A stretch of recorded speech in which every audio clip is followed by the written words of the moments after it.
was 40, I had an opportunity to go to college, and I had never been to college before. And for years I had been involved in human rights, and then I decided to build my degree around international relations and politics and history. And the history that I was learning was the history of the Middle East.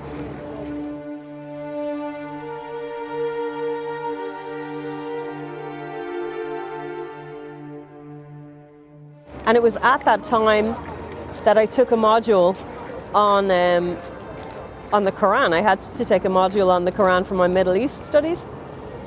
And my lecturer spoke about Karbala and Yazid's forces coming for Imam Hussein, that he had been called by the people of Kufa, that they wanted his help, that he was considered the most wise man to help them with their politics, and also because they were being persecuted by Yazid. I was very interested in that, and the more that I learned about it, the more interested I became.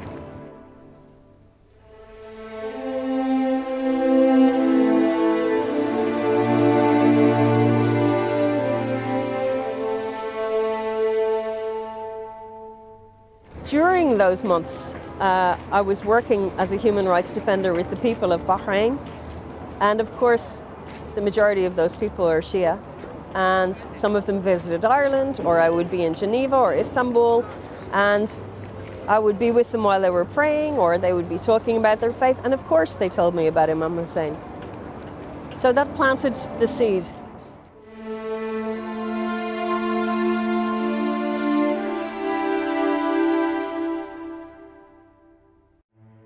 I was diagnosed with cancer very shortly after that, maybe a month after that particular semester. And I was supposed to fly to Bahrain, but 2 days before I was due to go was when I was diagnosed with cancer. And I was so disappointed not to go to Bahrain that my husband had to unpack my bags for me. I was more disappointed about that than the fact that I had cancer. The cancer was getting in the way of my work. So the people that I was involved with were telling me, you should pray and ask Imam Hussein for his help.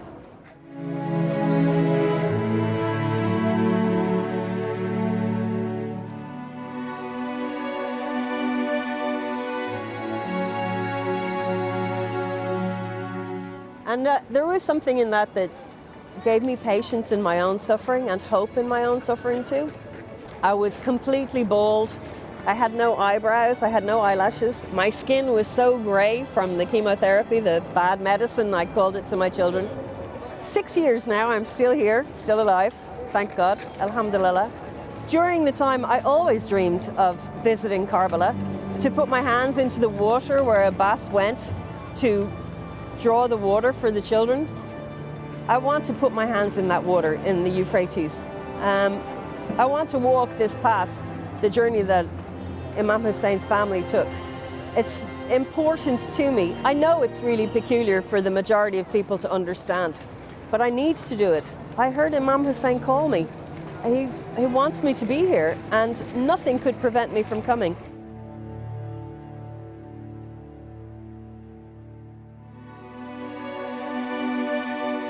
Is making my dream come true, so I'm full of excitement and expectation. I feel very happy and also quite nervous. My family don't know that I'm going except for my husband and my kids. I didn't want to hear all of the cautions and arguments about the fact that the country has just had a war and is still very unstable, and it's one of the most dangerous places to visit, especially the most dangerous pilgrimage in the world. But I feel so blessed to be able to go, and I'm really excited. Alhamdulillah.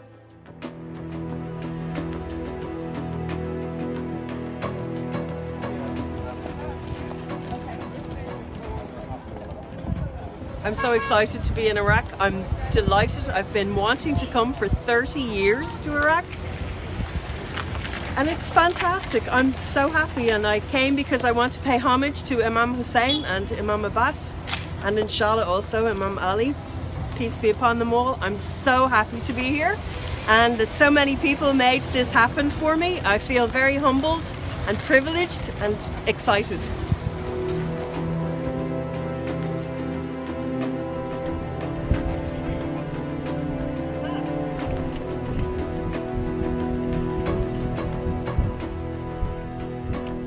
I flew alone to Iraq this morning.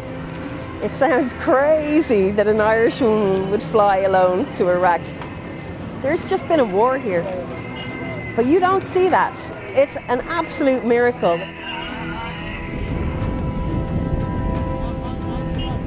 I feel so privileged to be here, walking from Najaf to Karbala. I've wanted to do it for so long and my mind is absolutely blown. All these people, there's so many people. It's incredible. And from all walks of life, from so many countries, and you can see they're from different faiths as well. It's not just Muslims who are here. And it's just amazing.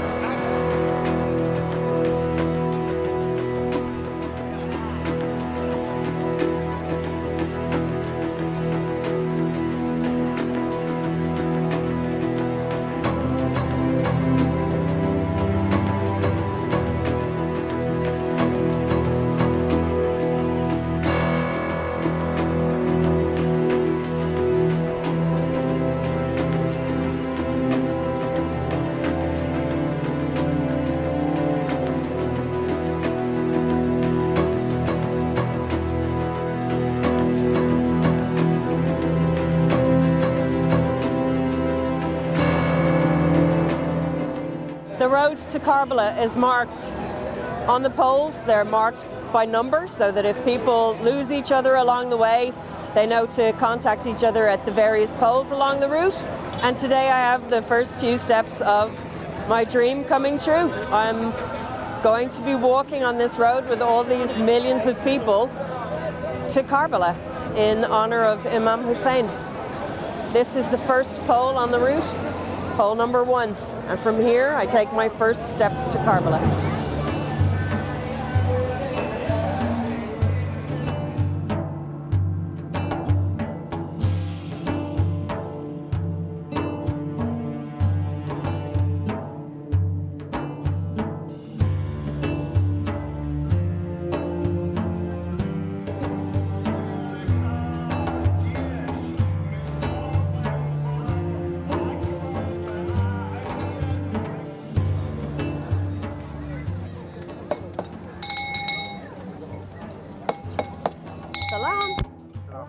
أنا قهوة؟ قهوة شكرا.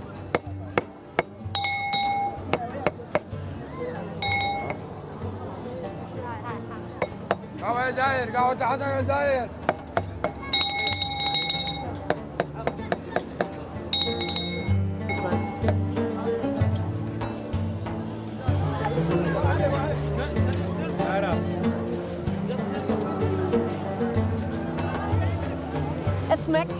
اسمك تارا. And you?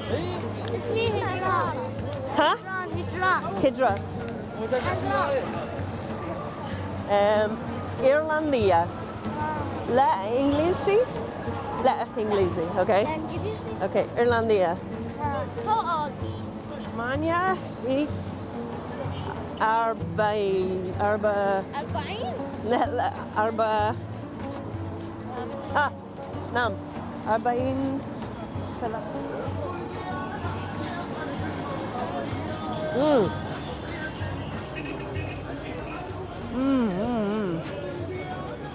Here. Wow. My new friend. I love you. أنا كمان بحبك.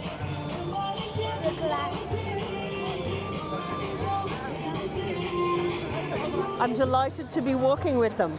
I'm very blessed that they came and talked to me. I'm very blessed that the children came and talked to me. I'm delighted that I made new friends already.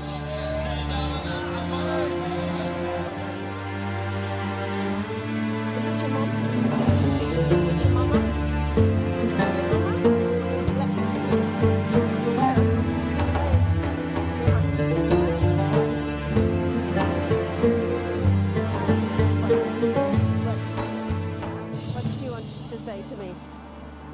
If people knew about this precious pilgrimage, you'd have 50 million people here next year, because it's infectious. You want to be involved in it. You want to be part of it. It's a walk for humanity. It's not just a walk for Shia or Muslims. This is, you know, Imam Hussein was for everyone. He was a prophet who came to us. He was introduced by Jesus Christ himself. Jesus told us to prepare for the one who would be martyred, who would come after him, and he was talking about Imam Hussein.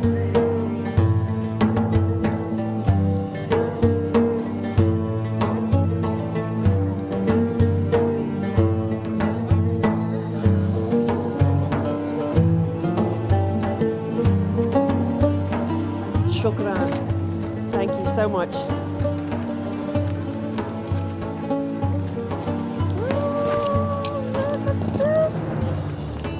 You angel.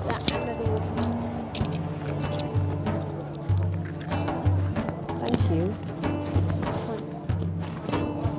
You're very sweet. Thank you.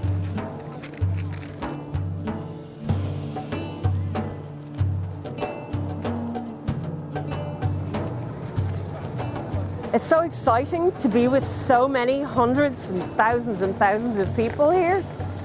And the outpouring of generosity is absolutely remarkable. From the children who are putting perfume on your hands, to them giving you water, to people offering coffee or calling you in for refreshments or to take a nap, or even I see people massaging other people's feet because they've been walking for so long. It's just incredible. We have, you know, I'm Irish, and so we have a history of pilgrimage in Ireland, in Europe, but I suppose we have the Camino de Santiago in Spain, and I know that pilgrims travel to the Holy Land, but this is absolutely mind-blowing. I've never seen anything like this, and the just phenomenal outpouring of generosity. I understand the concept of serving others to glorify God. I have never seen it on this scale. There's no threat of anything here. The atmosphere is so calm and relaxed and really enjoyable. It's a beautiful experience to be here and to be part of this. I'm really delighted and honoured to be here, absolutely honoured to be here.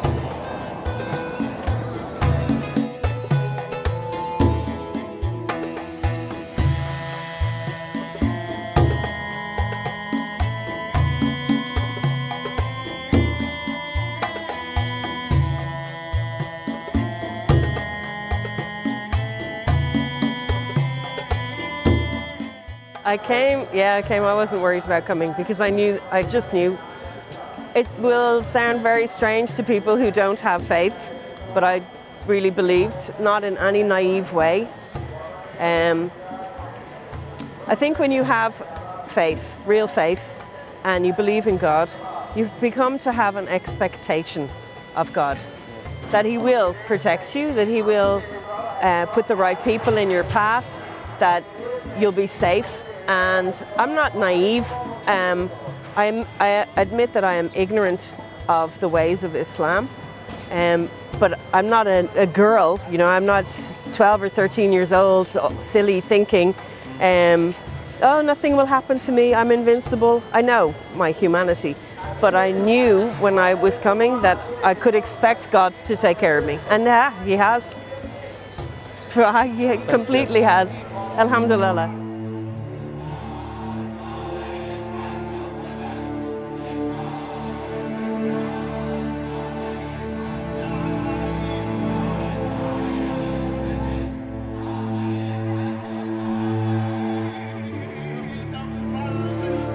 I have a very good husband. So he was really pleased when I sent him a message last night to say, I'm here, I'm safe, I'm having a great time. And he said, it's wonderful that you're enjoying it. They found a bed for me, which I was delighted for, and a room all to myself. So I said to the guy that if he had someone who needed a bed last night, that I'd be happy to share the room. Well, a family came with little children, and the guy, he spoke English. He had been working as an accountant in Dubai, and they arrived at the room, and the Hakim was the name of the guy, and he asked, and I said, yes, I'd be delighted. I was a little bit worried that, well, I was worried that I wouldn't get a good night's sleep, because I realized that today, you know, it's a very important day for me, for my life, and I wanted to feel fresh today. I had the sleep of 10 men last night. It was a great sleep, a really good sleep. I woke up completely refreshed, so I was delighted. It was a great day. And they prepared, last night they opened the kitchen to make some food for me late, and they prepared food for me really late last night. I felt like if I thought I could feel like a queen, last night I felt like a queen. It was lovely. No, it was great, a great experience. I've been so honoured by people's reaction to me.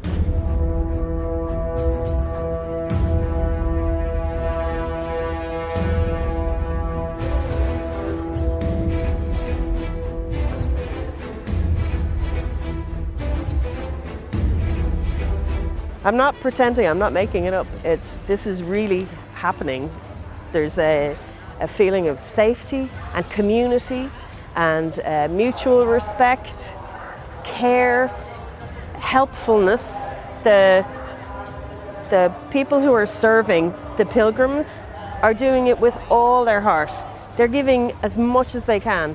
If someone has some money, he has opened a kitchen and he has some maybe chicken kebab, or he's making some food and preparing food. If he has no money, then he is offering to wash your shoes. You know, he's doing the simple things. There's a place for everyone here in this.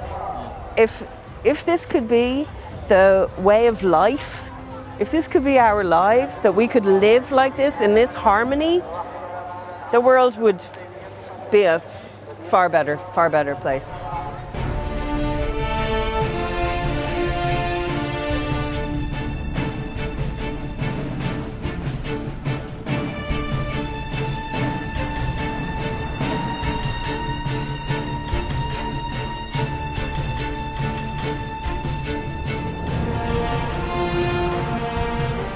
And I think that the Iraqi forces and the Iraqi community who became the militia and came together to help, thank God for them.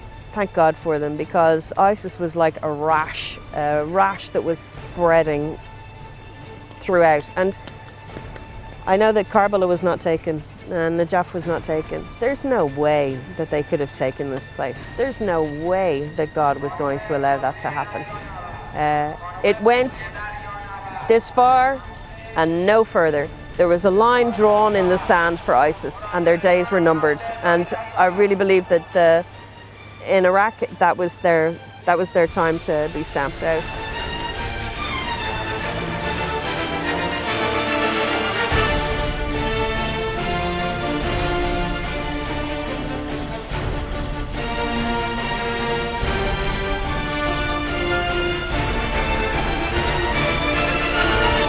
National Geographic should be doing a documentary on this, because it's profound.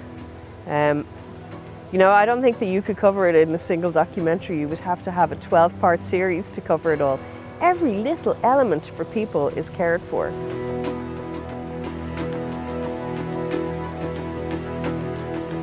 After 1400 years, to stand the test of time like that, this is definitely the right path to be on.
thoughtful of you. Thank you very much.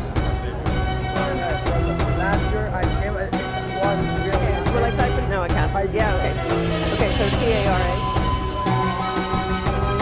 Yeah, I think it has impactful and you can see it.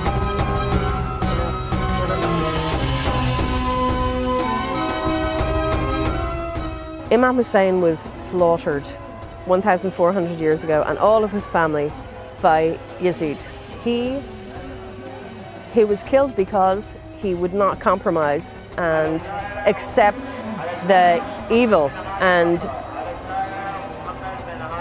be complicit in allowing the evil to propagate.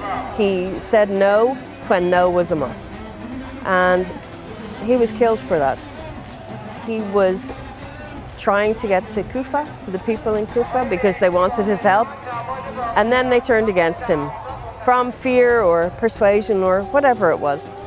But the thing that I do know is that if it was not so clear that Hussein was doing the right thing and that he stood for that, you wouldn't have 20 million people coming here every year to visit his shrine. 20 million people. It's the biggest gathering of humanity each year.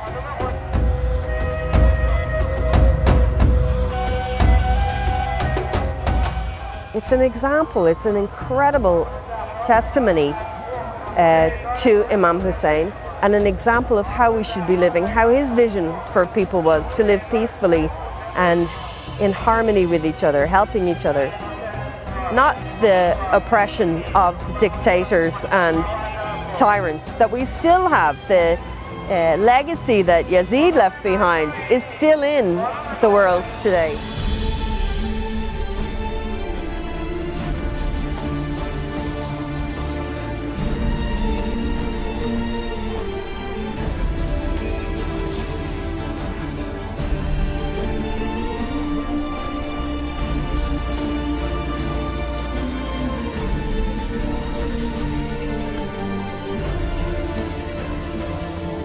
Imam Hussein should have been a great leader, but God had a different plan for him from the time he was born.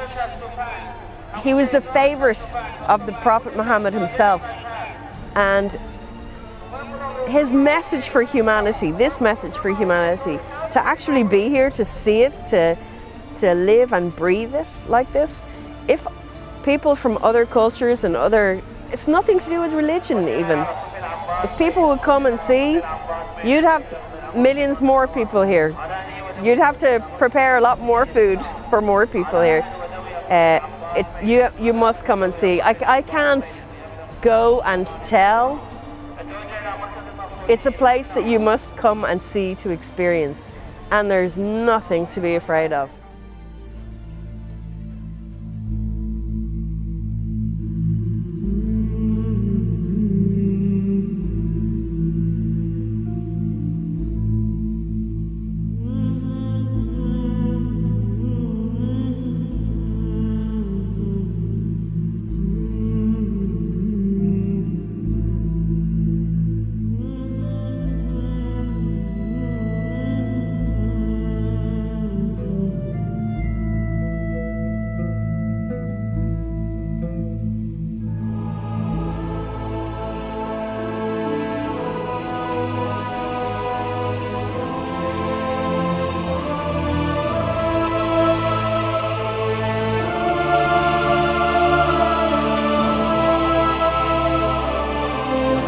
I'm so sorry that you died the way that you did. I'm so sorry for your family. I'm so sorry for your children, and I'm sorry that I wasn't there. I'm ashamed of your betrayal. And I'm grateful for your sacrifice. And knowing you has really changed my life. And one day, inshallah, in Jannah, I will have an opportunity to meet you and tell you in person. I'm so grateful to you that I'm here, for the health of my children, for helping me to be on a better road. I have many things in my life that I need help with. And me to have a closer relationship with God through your life and the sacrifice and example of your life. I really wish that more people knew you, and I look forward to the opportunity to introduce you to people.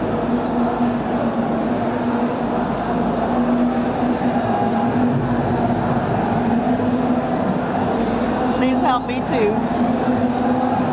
stay strong in the jihad that I have for my life to help others, to be patient, not to take insult when I'm betrayed, to have better understanding for humanity. Thank you for helping me with my life to make an example of my life.